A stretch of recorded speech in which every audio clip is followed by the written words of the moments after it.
In a classroom filled with noise, laughter, and restless movement, there was one chair that was always empty. It stood near the window, touched by sunlight every morning, just like all the others. But no one sat there anymore. That chair belonged to Zara. At first, students thought she was sick. Then they thought she had changed schools. After some time, they stopped asking, because life moves fast, and absence quickly becomes invisible. But the teacher noticed. Every time attendance was called, there was a pause. Zara, silence. The teacher marked her absent and moved on, but her eyes always returned to that empty chair. Because it wasn't just a missing student, it was a missing story. Zara used to sit there every day. She wasn't loud, she wasn't popular, but she listened carefully. She wrote neatly. She dreamed quietly, but deeply. Then one evening, everything changed. Her father didn't come home.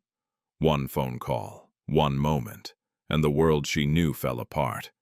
He was her strength, her guide, the one who always said, "No matter what happens, keep going."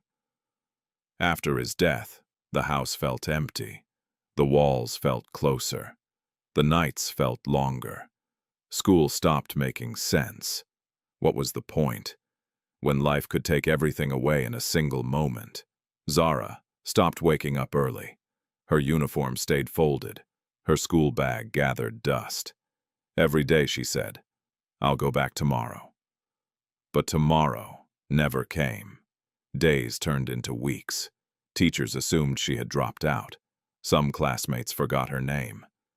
At home, Zara sat by the window, watching other children walk to school. She felt guilt. She felt fear. But most of all, she felt tired. People say time heals everything, but time didn't heal Zara. It only made her feel further behind, and grief whispered lies into her mind. "You're too late. You've already failed. What's the point now?" And Zara believed those lies. Then one morning, something small happened. Her younger brother struggled to tie his shoes. Again and again, he failed. Finally, he looked up and asked, "Did I do it wrong?" Zara smiled softly and said, "No, you're just learning." The words froze her. Just learning. What if she was just learning too? That night, she opened her old school bag.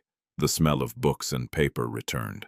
Unfinished notes, half-written lessons. She didn't cry. She didn't panic. She whispered only one word. "I'll try."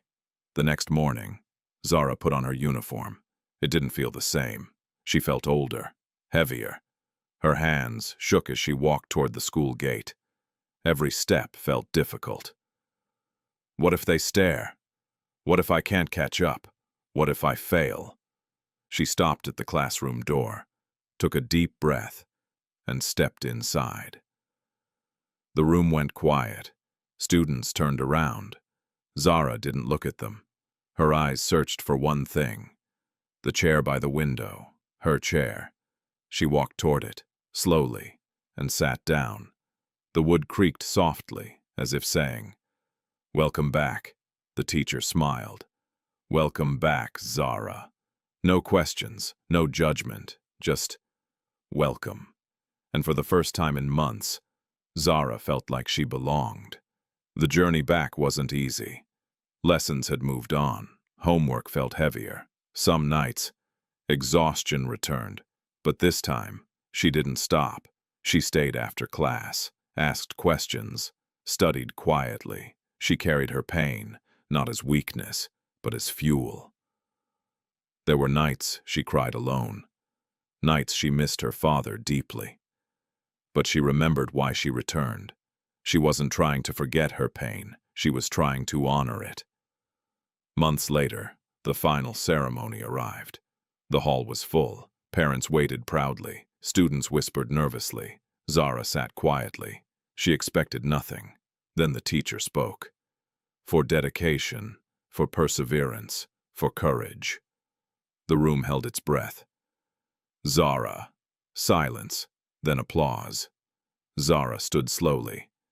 As she walked forward, she glanced back at the chair that was once empty and whispered, "I came back." She didn't win because life was easy. She won because she returned, because she chose courage over comfort, because she walked back when quitting felt safer. Walking back after giving up is the bravest victory of all.